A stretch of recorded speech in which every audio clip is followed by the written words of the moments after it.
Well, welcome everyone to Steve Savant's Money, the name of the game. I'm your host, Steve Savant, syndicated financial columnist and money color commentator.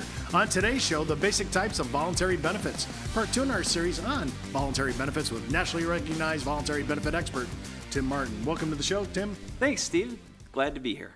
You know, we talked yesterday about the basic needs, and we all have, there's going to be morbidity events in our life. There just is. Accidents, especially when we have things in our family. It could be cardio, cancer, diabetes. There's just things that out of life, especially in our own family, we might want to look at these things. But let's go down this list because there's quite a little potpourri here. Yes. Now, as we talked about yesterday, some group policies will maybe cover long or short-term DI disability, but not long-term. Is that your understanding, or is it? Well, it's actually backwards. It's backwards. Yeah, a lot of companies. You know, first of all, 80% of companies in the state of Arizona, I can't speak to every state, but 80% of the companies here in Arizona do not offer any kind of disability to their employees. No group? No, not at all. So the bigger ones do, obviously, but not the smaller ones. But the reality is, of those companies that offer disability, it's often long-term disability. And those can be provided by large carriers that's all they do pretty much. So a lot of people are exposed for their first 90 days, 180 days. Sometimes they have to use all of their sick leave and vacation before the clock starts ticking on that. And so, yeah, that's one of the things that voluntary benefits companies, carriers, have done a really good job at, I think, is not only educating the employees about the need for it, but covering those first 90 days, because most people can't go 90 days without a paycheck. No, and I'm just thinking, just the normal American does not have his own standalone disability policy. No. They're expensive. You have to qualify for it. Yeah. They're not cheap. No. You know, and my view is if the employer can dovetail it into his group employee benefit, they should do it. Right. So, but they need something for the short term, is what you're telling me. Well, yeah, even the employers, what's happened is the health insurance has got so dang expensive that they have had to drop some of their benefits, and disability, quite frankly, is one of the first ones to go. So when we talk about voluntary benefits, disability is the one that most people understand. It's the easiest to understand. It's really simple. If you don't work, you get paid, right? If you can't work because you're injured or because you're ill, then money starts coming in. And there's all sorts of different ways to structure that. But if you talk to any financial planner, I know you talk to a lot of financial planners, they'll tell you that a good disability program is a cornerstone of a financial plan.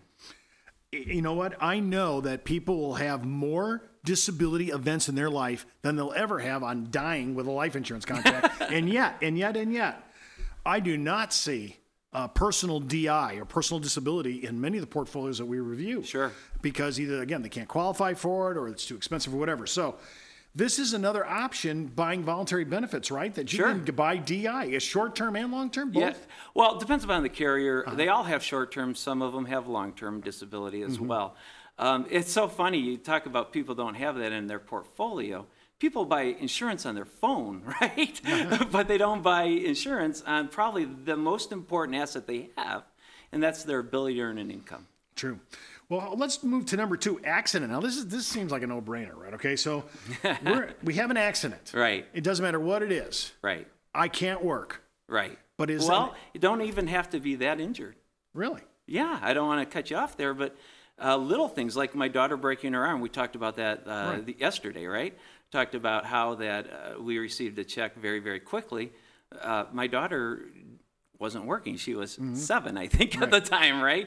And so it could be very serious, but it covers everything from, a steri strip, where they, instead of stitches, all the way up to a very, very serious accident. Okay, so is it just paying the actual accident or the bill that caused the accident? What is it doing? It's not doing income, though. No, it isn't. It pays a schedule of benefits. For instance, on some, a lot of carriers, a broken arm is $250.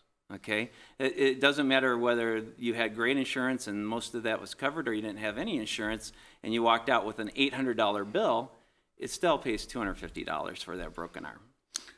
When you put together a portfolio and you're looking for voluntary benefits, since you've seen the statistics that prove what the events will really occur, what events will occur, are you combining, generally speaking, if you have the option and the client has the cash flow DI and disability and accident insurance together as a tandem. Yeah, absolutely. A lot of times we can't use the word bundle. It's against compliance, right? We can't use bundle. But what happens is people see those as intertwined. They see that. We don't push it like that, but they see it as an intertwined thing. They have accident program for little things to very serious things, and then their disability program is really for those things that cause them not to be able to work.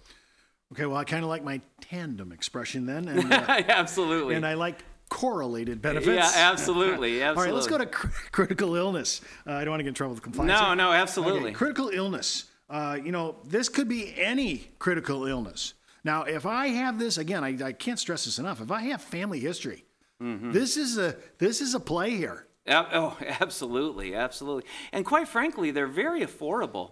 Critical, and I can't quote rates because I don't know every carrier's rates, but I can tell you that these programs just make sense for most people. Again, especially if they have those kinds of histories. And who doesn't? 1 in 3 women in their lifetime will be diagnosed with cancer. And it's 1 in 2 men.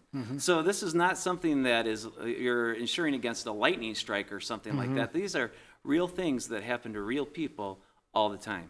Well, explain this difference when you say you have lump sum benefits on diagnosis and ongoing treatment. Yeah, absolutely. So again, we'll pick on a heart attack program, part of a critical illness program. For a heart attack, it pays money initially when that heart attack happens, and then it pays as that person seeks treatment. It pays for days in the hospital. It pays for cardiac rehab. It pays for follow-up visits. It pays for nutritional counseling. Again, separate from the health benefits. Exactly. Well, let's move into life insurance. I mean, generally, I thought I guess I thought wrong. I thought most employers offered group life on their standard benefit package. The large ones do. The reality is that we are a country of small business. For every McDonald's on the corner, there are dozens and dozens of small restaurants everywhere, right? Independently owned. They can't hardly afford health insurance. A lot of them don't offer health insurance. So there's no way they're going to be able to offer life insurance as well. And, this is not the kind of life insurance that financial planners get really excited about. We're talking $50,000 to $100,000 typically. Term. Yeah, term life insurance. Term, and it's not, is it underwritten? Very light underwriting. It's simplified. A few knockout questions. Yeah, exactly. And a lot of times it can even be guaranteed issue.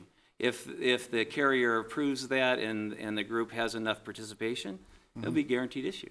Okay, so really now it's something you may be buying together then. You're getting some discount by getting a group in this involved. Absolutely, okay, absolutely. Okay. All right, now listen, I have heard, when I think of gap plans, so I do so much in retirement and so forth, I think of meta gap plans. Yeah. But this is different.